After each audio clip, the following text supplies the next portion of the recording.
Oh, that's smart. Let's plug it in right here.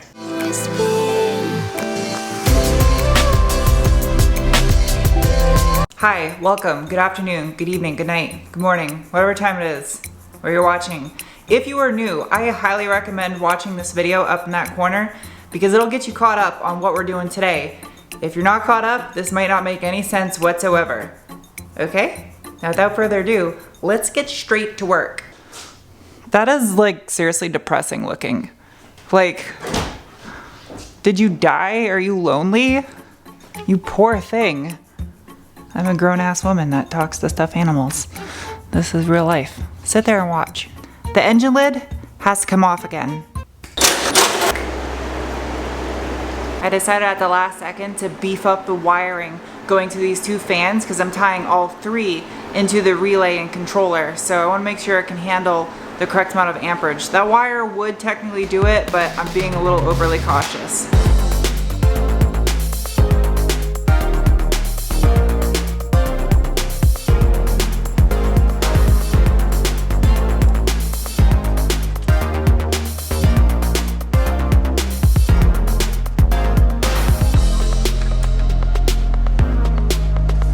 If you saw the last video, you already saw me assemble that engine lid with those two fans, so there's no point in putting any more emphasis on that. It's back together and there is now 12 gauge wiring going to the two fans. I figure I'd take my wiring up a notch and I'm actually going to build plug and play harnesses for these fans. That way if you want to remove the engine lid, you can just disconnect a plug like you would from the factory. Could I have simply just spliced all this stuff together, wrapped it with some electrical tape and called this done? Yeah. But that's a half-ass way of doing it, so I'm doing it the right way. Ooh, that's close. So I put the little rubber butt plug right there on the wire. That keeps moisture out of it. And then the terminal that goes inside gets crimped on, just like so. Ish. It's kind of hard to hold it that far away and see what I'm doing. And then these little special crimper doodad tool. This is used to crimp on these little guys right here. Sorry, I'm concentrating. See how it crimps the inside of the terminal just like that? And then this little cap goes over the end to lock it all in place. Just like... It's hard. It's just like a factory harness-ish. Okay, test fit time. Test fit Tuesday. I tucked the wire going to the side mount intercooler fan behind the heat shield so you won't even see it. Some of you are probably thinking this is a bit excessive, but wiring is one thing you cannot go too excessive on. That is the one thing you don't want sketchy on a car, especially when you modify it. I think the best solution is going to be to use a 4-pin connector. That way I can maintain an adequate enough wire diameter and then join them afterwards. I'm gonna be a sad Sarah if I lose which one of these is my ground, because the only way to find out would be to pull this fan shroud off again or use a multimeter. That'd be the smart thing to do. Done, it's cut.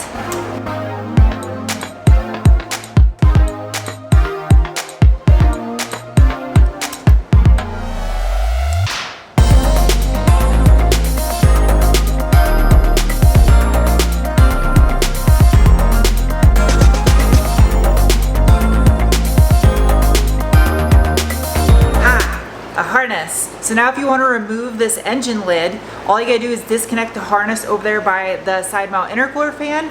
You disconnect this one and then you can remove the fan shroud assembly without having to cut wires. If you notice right here on the fuse box lid, it says 20 amp vent, and then down here it says vent. It's wired from the factory to have a 20 amp fuse and a relay for the side mount intercooler fan, and ideally I would just utilize that fuse and relay for this system. However, I do eventually plan on upgrading to a standalone engine management system. That way I can upgrade the AFM to a density sensor and get rid of this giant ugly box right here you see on the intake pipe. So this is a thorough job, but I'm not going as overkill as I could because I'm gonna end up redoing this whole harness. I'm kind of excited to see how this works. I'm joining 2 wires into 1 wire, so I got these barrel connectors that have heat shrinkable ends, and I'm going to, these things are really tight. I guess it'd help if I plug this thing in.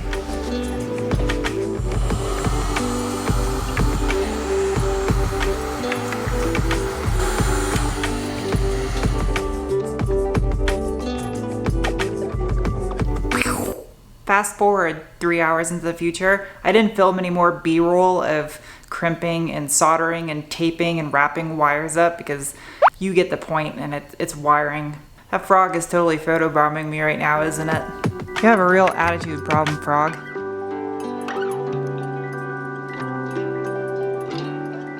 Hi, it's the following afternoon, and I made some progress on the wiring off camera, and it's about time to test these fans out.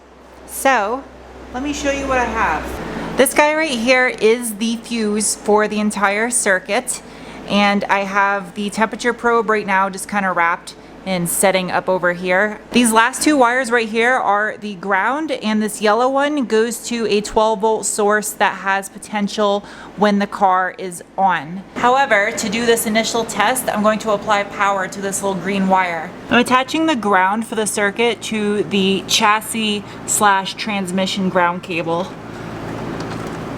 Right there. Here goes. Test, see if this works.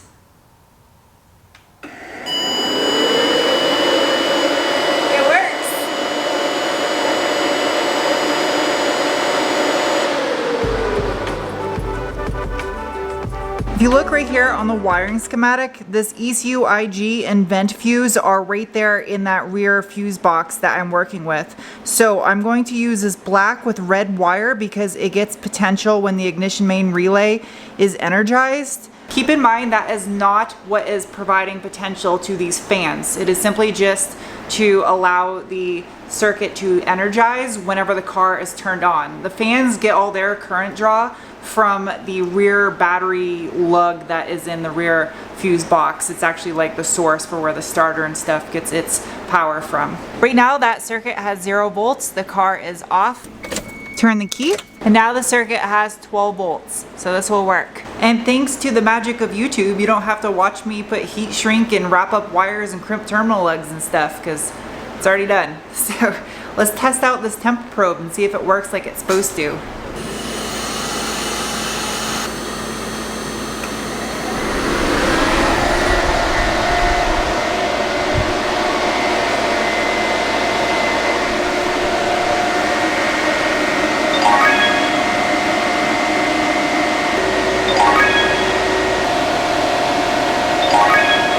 Hell yeah, dude. It comes on like it's supposed to. I'm not sure what temperature that was. I have a little dial on the pack. I can adjust it. I'm gonna turn it all the way down to 165, but circuit done.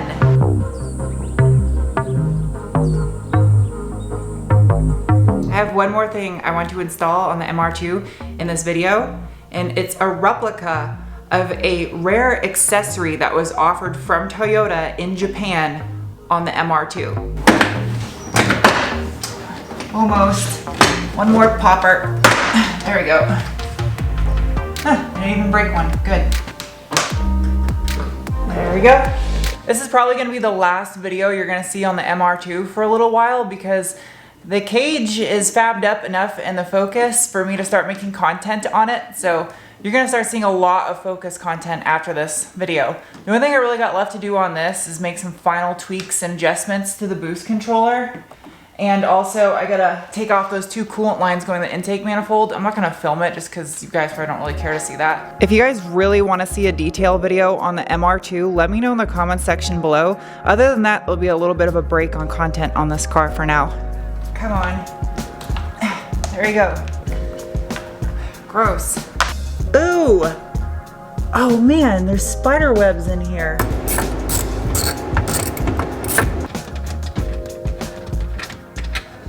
So this right here is the center taillight garnish logo on the Zenki MR2s. Now in Japan, this was a factory accessory for the MR2 to have this part illuminate. Only difference with this one, other than the fact that it's a replica, because of the fact that I'm not quite on that level of being able to source ultra rare parts like this from Japan, is that this one will illuminate a soft red, and I believe all the ones that you could get as an accessory in Japan, illuminated a teal blue-green color.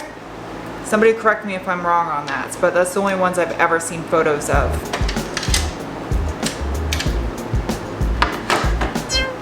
Like anything else that's a replica and not an OE part, there's gonna be a little bit of custom fab. And this wire right here where it passes through the garnish, I actually have to trim out the hole just a little bit to get it to pass through. And it's okay because even with the factory piece on there, you would never see this little area where I have to bore it out. That's that JDM tax, I guess. The real stuff is expensive for a reason.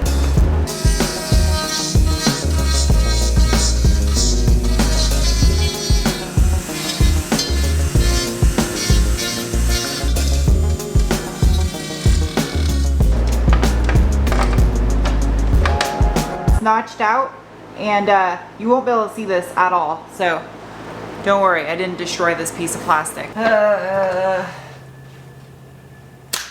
you go.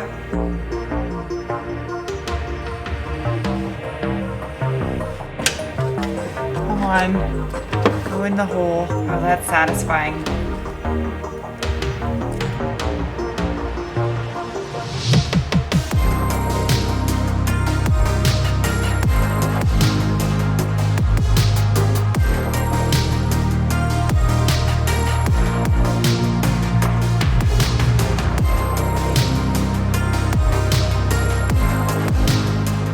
Wired up.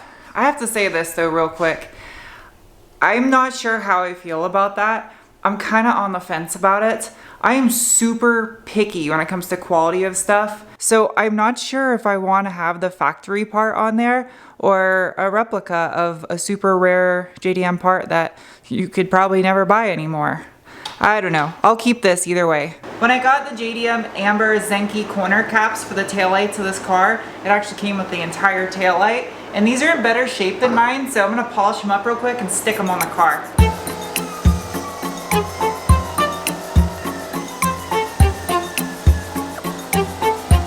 The part that's gonna matter the most is how that thing illuminates.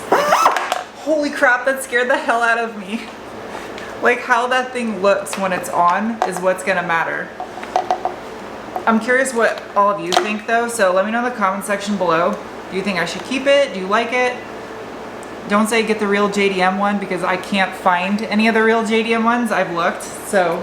I think the next thing I wanna try to do on this car is swap out the relay so I have a 3-button blink, like a tap turn. So it'll be like a modern car. I don't know if I can find a relay that will work, but maybe there's like a Toyota one that will cross over to this thing. Oh, I'm gonna break a nail trying to get that wire in there. Go in your whole butt plug.